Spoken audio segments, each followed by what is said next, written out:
Let me just set the record straight, right? We're gonna be having a little discussion about Frostpunk itself and some of the things that I like.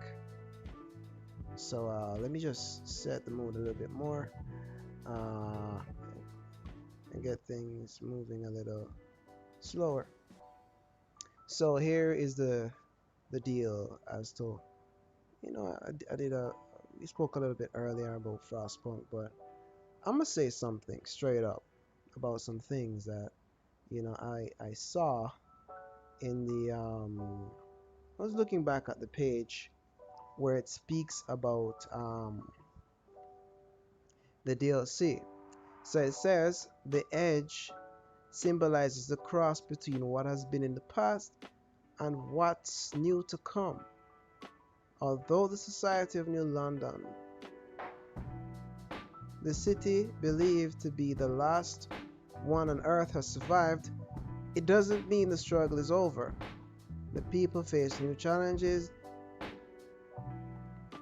that can spark division, along with new problems, conflicts, and difference in opinions and perspectives. Sounds like there's some societal mechanics that we saw in the refugees making their way into this new content. A brand new scenario, story type setting, an array of challenges to overcome on a new desolate map, and unique mechanics to utilize in the Frostland view, suggesting that we might see some form of modifications of the points of interest. Now, if you're having modifications of the points of interest, I am actually interested in seeing what these new points of interest would look like. If I could get some images on this thing, this would be amazing to see exactly what these guys have been working on for the past couple of weeks and months. I mean, the whole idea of a new desolate map is kind of cool, but will we see these new mechanics and all the other mechanics that the 11-bit Studios team working on show themselves or appear within the endless, or the sandbox as I would like to call it, setting? And if so, if these elements are in the sandbox, is there any possibility that these elements in the sandbox could be a mainstay, as you are now able, based on the new content and mechanics being developed, shape your society more creatively and more dynamically, randomly, going in varying ways and shifting from fully faith to a mixture of the two of art and faith, and a differing in perspectives, bringing together something of a more realistic type societal setting instead of a romanticized dictatorship in one direction or the other, religious or strictly purpose based, authoritarian versus dictatorial religious. I don't think that's so. I don't care if that's whatever. But what I'm really saying is that, is there going to be some form of real societal perspective that we can relate to based on our decisions? Well, the information here says that, in a way, it says that there will be some form of catalysts to spark up divisions, problems, conflicts, different points of view, different perspectives, an array of challenges, new Frostland views, putting the player in new challenges and offering unique mechanics both in the city and on the Frostland map. The whole idea of finding out that there are actually new features on the Frostland map is kind of cool, wondering what the hell these features might be, what the hell they're gonna do. I should have spoken about this a long time ago, but I had other things doing, so I couldn't really take it on. But since as it's just 4 days away before we get more content, it'll be interesting because a lot of us have been in the Frostland out in the wild waiting for this new content to come. I know, for example, Blood Mage is playing Frostpunk a lot since lately, and I hope you're doing fine, my friend. Lots of love and keep doing your thing.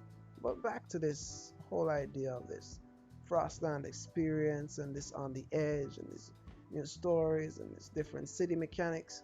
You guys, 11-bit Studios, have introduced ways to create generators and so forth. And I'm also thinking that this technology could even be used to create the land dreadnoughts.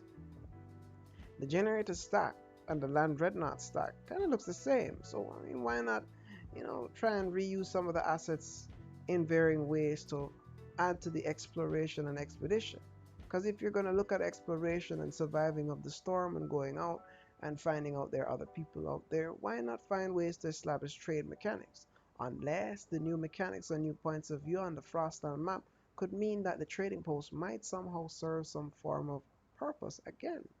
And I mean, all of these things are, who knows? I mean, I don't work for them, Studio. It's just my speculation or what I think could happen, but and there's some other things that I'm gonna address. Based on how this game's lore is structured, no one knows the exact location of where the game takes place, and probably later on, like with The Walking Dead, when everything has been fully established, we'll get more clues as to what's going on. But in order to keep things a bit mysterious, the writers have kept that close to their chest, but some clues can be found based on it being somewhere up north in that region of the earth, and maybe spread across to Canada and probably Russia, wherever. But up north is the general location of where the Frostland extends. What we might also ask, or if it's possible, we might need changed, is the whole idea of the storm actually forming over the city all the time. I can't be bothered to actually record that because, as I said, to come up with these images and these short videos of the Frostpunk, it takes a lot of time and dedication. I've got that time right now because I have multiple projects working on. But I guarantee you I'll be going back to making lore videos, covering crazy stories, coming up with weird concepts, and speaking with members of the community.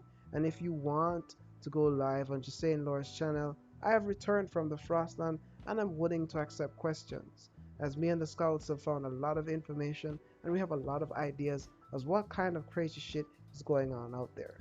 And I'll see you guys in the next